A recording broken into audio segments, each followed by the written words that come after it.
Hello, this is Professor Asma Parveen from Department of Psychology, Aligarh Muslim University. Today I will discuss when to use non-probability sampling. Non-probability sampling methods are utilized in research studies when specific conditions or constraints make it impossible or impractical to use probability sampling techniques. There are several situations where non-probability sampling may be appropriate. For example, first one is these methods are particularly suitable for exploratory research or preliminary research studies, where the primary goal is to generate hypotheses, delve into new topics, or gain initial insights into a research problem. By using non probability sampling, researchers can swiftly gather data and explore various perspectives without the need for extensive sampling procedures. This approach proves valuable in situations where time and resources are limited, allowing for a more efficient and flexible research process.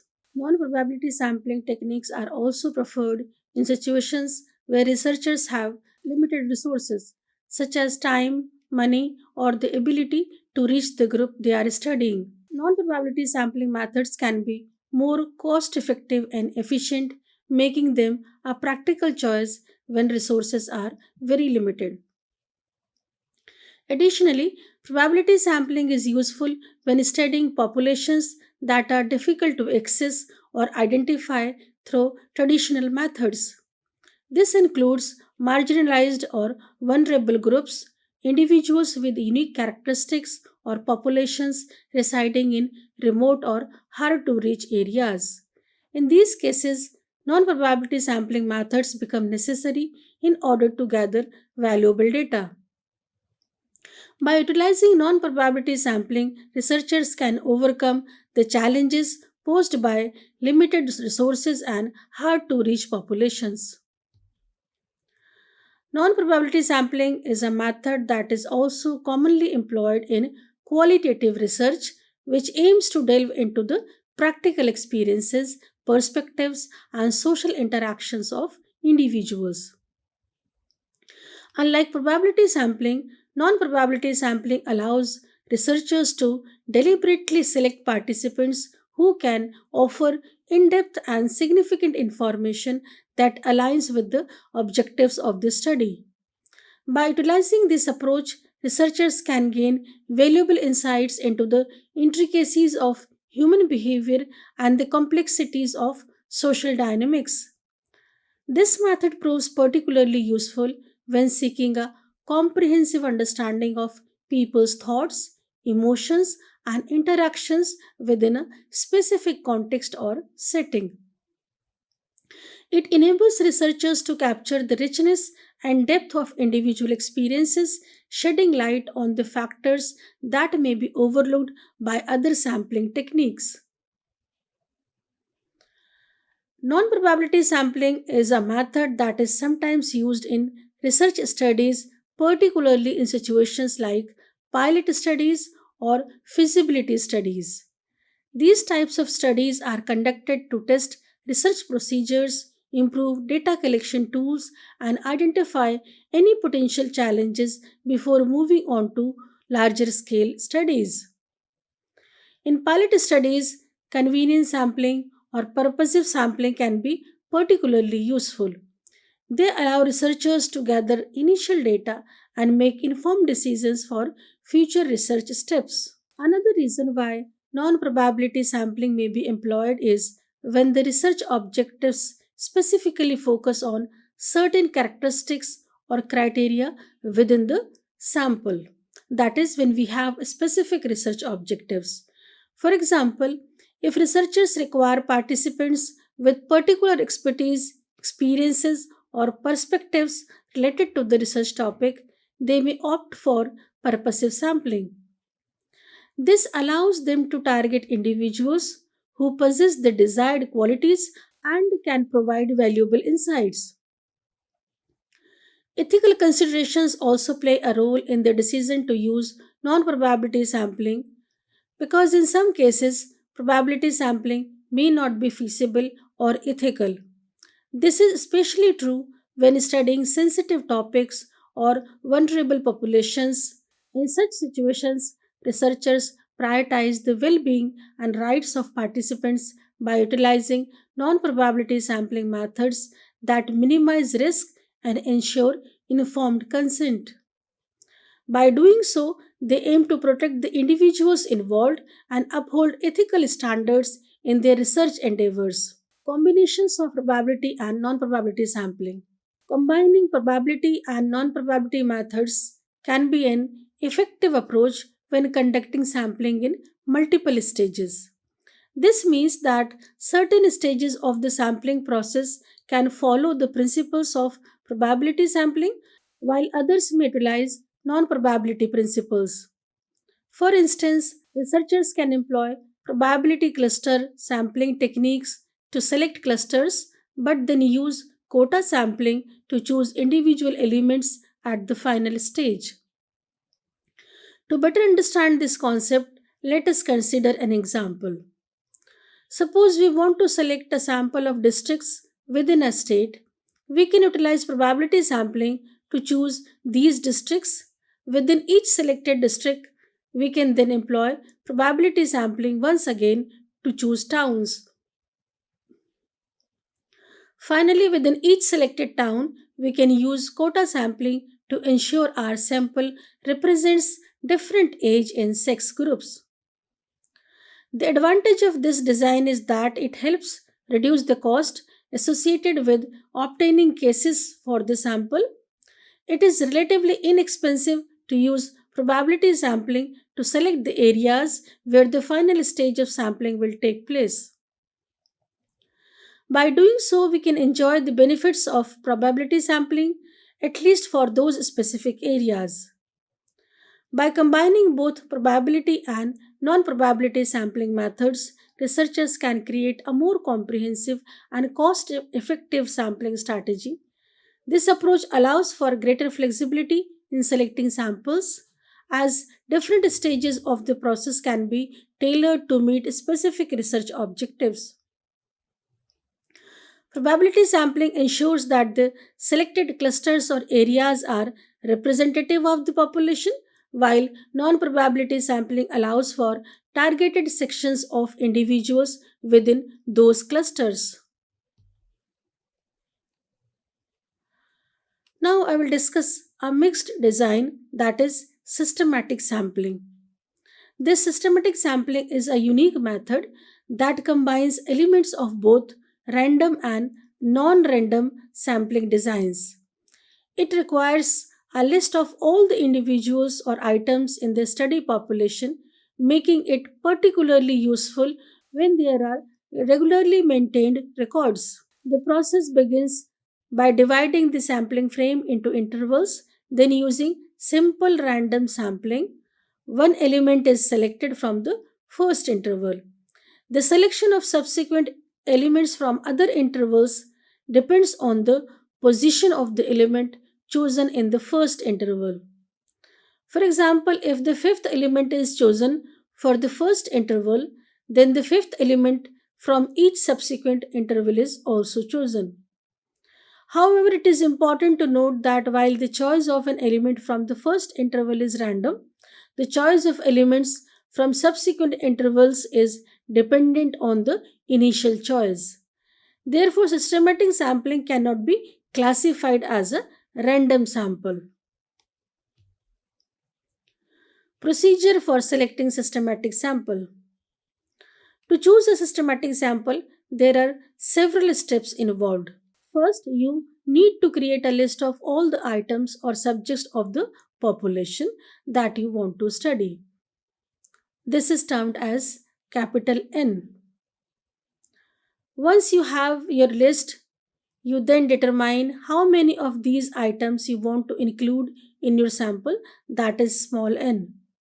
This will depend on the size and scope of your study. Next, you need to figure out the size of each group or width of the interval, that is k, within your sample. This is done by dividing the total number of items in the population by the desired sample size. For example, if you have 100 items in population and want a sample size of 20, interval width would be of 5. Once you have determined the size of each interval, the next step is to randomly select one item from the first interval. This random selection ensures that your sample is representative and unbiased. From there, you continue to choose the same, that is, fifth position in each subsequent interval. By following these steps, you can create a systematic sample that accurately represents the larger population you are studying. This method allows for a structured and organized approach to sampling. When conducting a systematic study, it is important to have a sampling frame in order to choose a representative sample. However, there are situations where obtaining a sampling frame can be difficult or expensive. In some cases, though, a sampling frame already exists.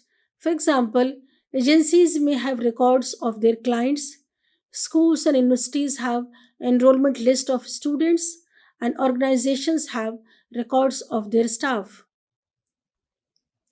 These existing lists can be used as a sampling frame for systematic sampling. It is worth noting that these lists may not always be completely random, as they are often organized in a way that is convenient for the users.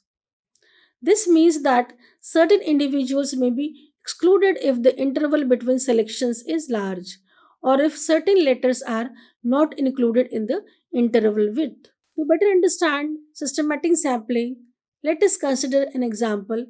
Imagine there are 50 students in a class and you want to select 10 students using this method. The first step is to determine the first step is to determine the interval width, which is calculated by dividing the total number of students by the desired sample size. In this case, the interval width would be 5, that is 50 divided by 10. This means that for every group of 5 students, one student would be selected. Using the simple random sampling technique, you would start by selecting one student from the first group of 5. Let us say you choose the third student. Then, for the remaining intervals, you would select every third student. Systematic sampling provides a structured approach to selecting a sample from a larger population. By utilizing an existing sampling frame, researchers can save time and resources. However, it is important to be aware of any potential biases that may arise from the organization of the sampling frame. For instance, if the interval between selections is too large, some individuals may be excluded.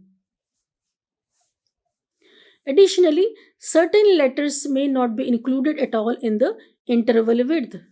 Therefore, it is crucial to carefully consider the limitations and potential sources of bias when using systematic sampling.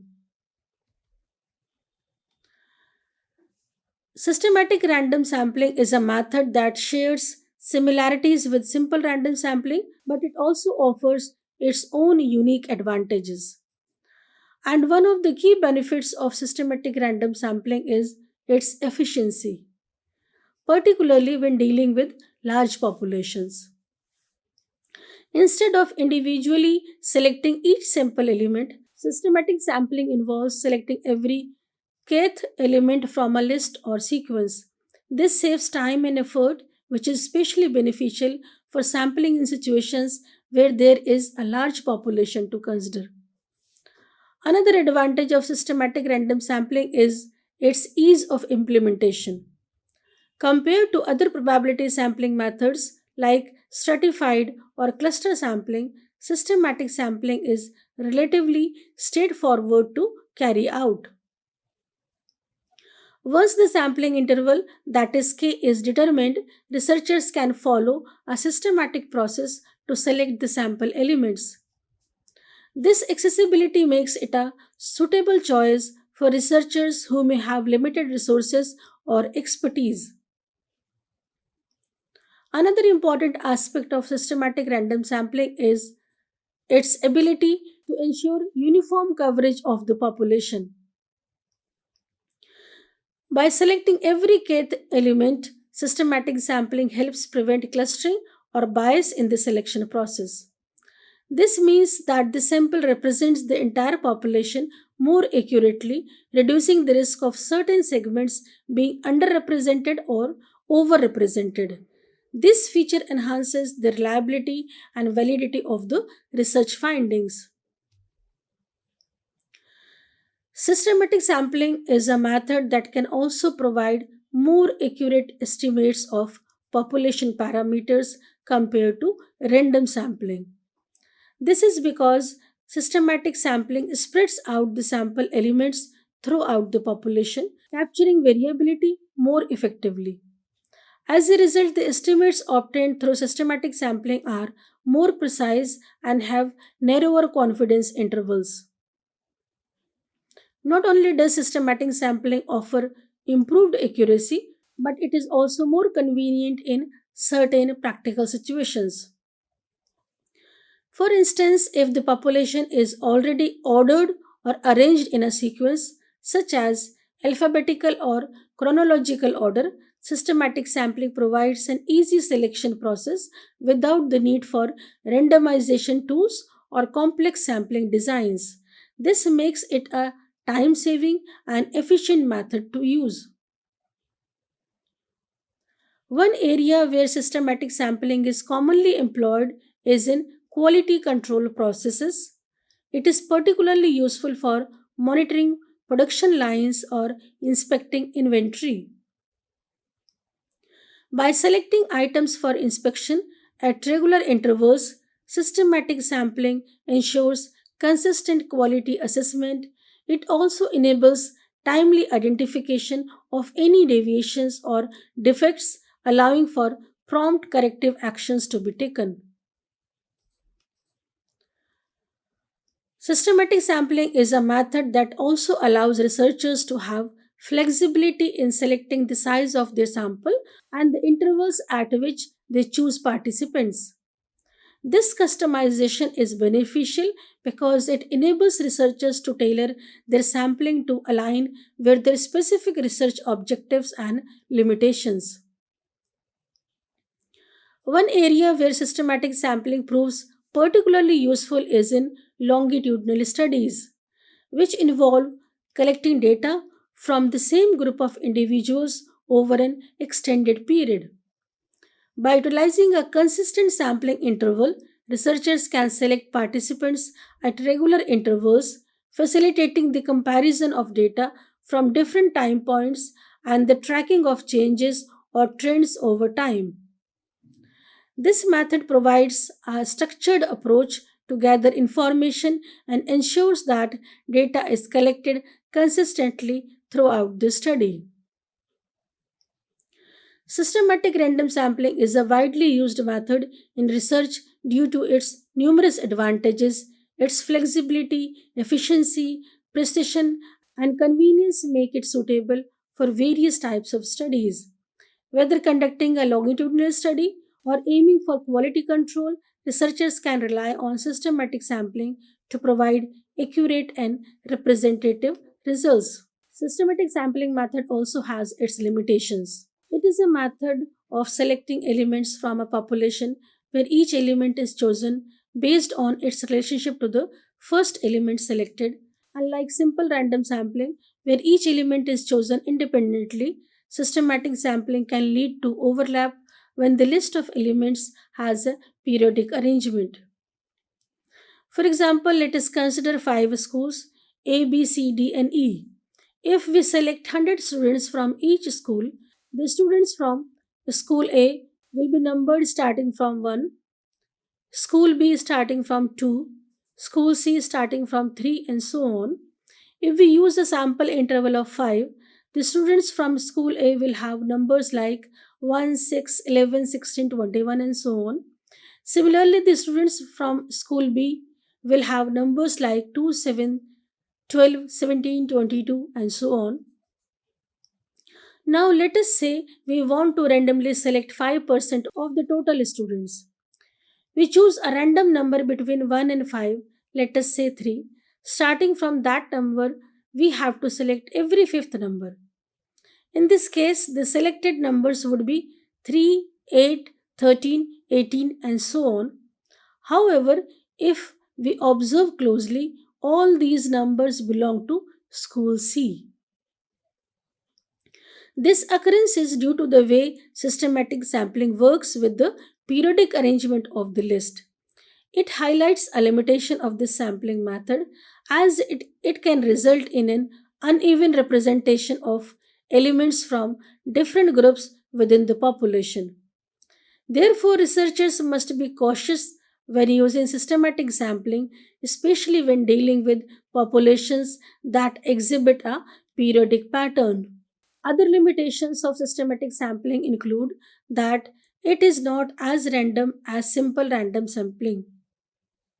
This means that certain patterns may be over or underrepresented in the data due to the specific way it is collected. As a result, the findings may not accurately reflect the true population. Another, another concern with systematic sampling is the risk of data manipulation. Because this method follows a predetermined pattern, there is a possibility that researchers could manipulate the data to align with their desired outcome. This undermines the integrity of the study and raises questions about the validity of the results. Therefore, when interpreting the findings of a systematic sampling study, it is crucial to approach them with caution and consider these limitations.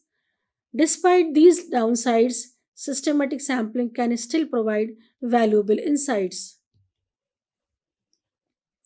Now, I will discuss the sampling in qualitative research.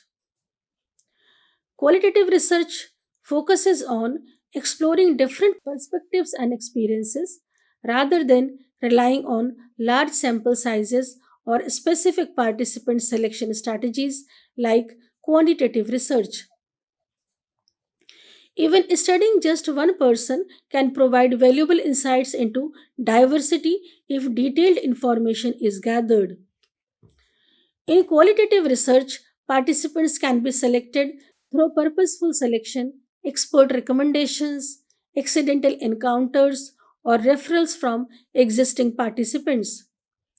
This differs from quantitative research, which places more emphasis on sample size and specific sampling methods.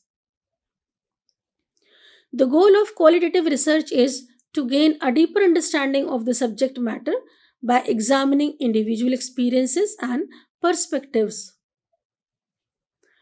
Qualitative research offers a range of flexible data collection methods, including interviews, observations, and document analysis.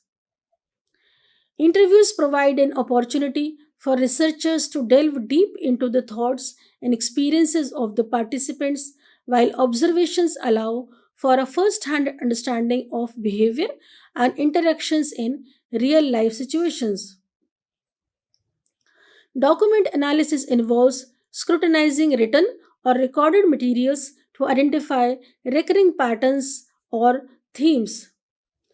These methods can be used separately or in combination to gather comprehensive and diverse data.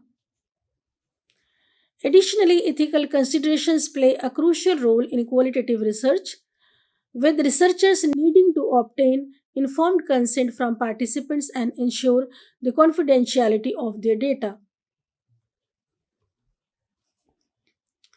There are two distinctions when compared to quantitative research.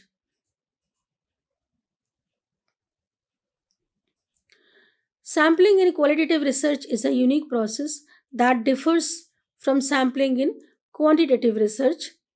In qualitative research, the focus is on exploring diversity rather than obtaining a large sample size.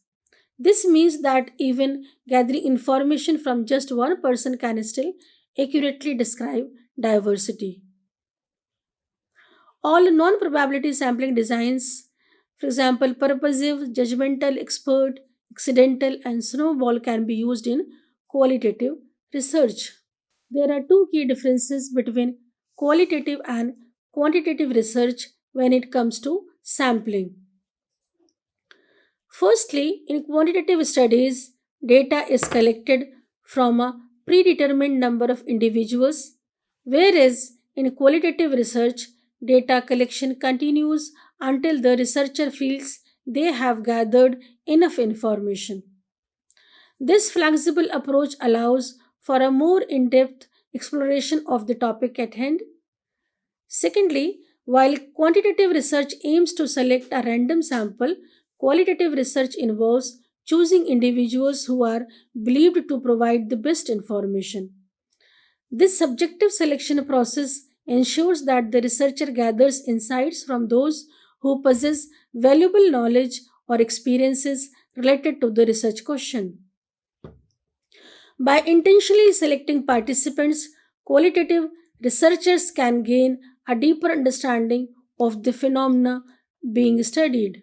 In qualitative research, data analysis involves organizing, categorizing, and interpreting the collected data. A key step in this process is coding, where researchers assign labels or categories to segments of data based on their meaning or significance. This iterative process helps identify emerging themes and patterns, leading to a more profound comprehension of the research topic. Software programs like NVivo or Atlas TI can aid researchers in managing and analyzing data. The ultimate objective of data analysis in qualitative research is to reveal meaningful insights and cultivate a comprehensive understanding of the research question. Qualitative research findings are usually presented in narrative form, utilizing quotes and examples to highlight key points. Unlike quantitative research, which relies heavily on statistical measures, qualitative research prioritizes the richness and depth of individual experiences.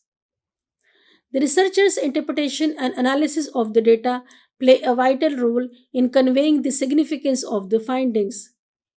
The presentation of qualitative research findings seeks to offer a comprehensive understanding of the research topic and its broader implications. In qualitative research, the concept of saturation point plays a crucial role in determining the sample size for a study. This point is reached when enough data has been collected and no new or significant information is being discovered. However, it is important to note that the saturation point is subjective and ultimately up to the researcher to determine. The speed at which this point is reached depends on the diversity of the situation or phenomena being studied. If the subject matter is highly diverse, more individuals will need to be included in the data collection process in order to reach saturation. The idea of saturation point is particularly relevant in one to one information gathering scenarios. In situations such as focus groups or panel discussions, the goal is to gather as much diverse information as possible. It is assumed that saturation has been achieved when no new information is emerging from these interactions. This indicates that all relevant perspectives and insights have been captured. Determining the saturation point is a critical aspect of qualitative research as it ensures that the study is comprehensive and thorough. By reaching saturation, researchers can be confident that they have collected a sufficient amount of data to address their research objectives and questions. This helps to enhance the validity and reliability of the findings. However, it is important to recognize that saturation does not necessarily mean that every single individual or perspective has been included in the study. Rather, it signifies that the researcher has reached a point where additional data collection is unlikely to yield new insights or information. Saturation allows researchers to focus their efforts on analyzing and interpreting the data they have already gathered rather than continuously seeking out new sources of information. Overall, the concept of saturation point serves as a guide for researchers in determining the appropriate sample size for their qualitative studies. It emphasizes the importance of collecting diverse and comprehensive data while also recognizing the subjective nature of this determination. By understanding and applying the concept of saturation, researchers can ensure validity of their qualitative research. This is all. Thank you.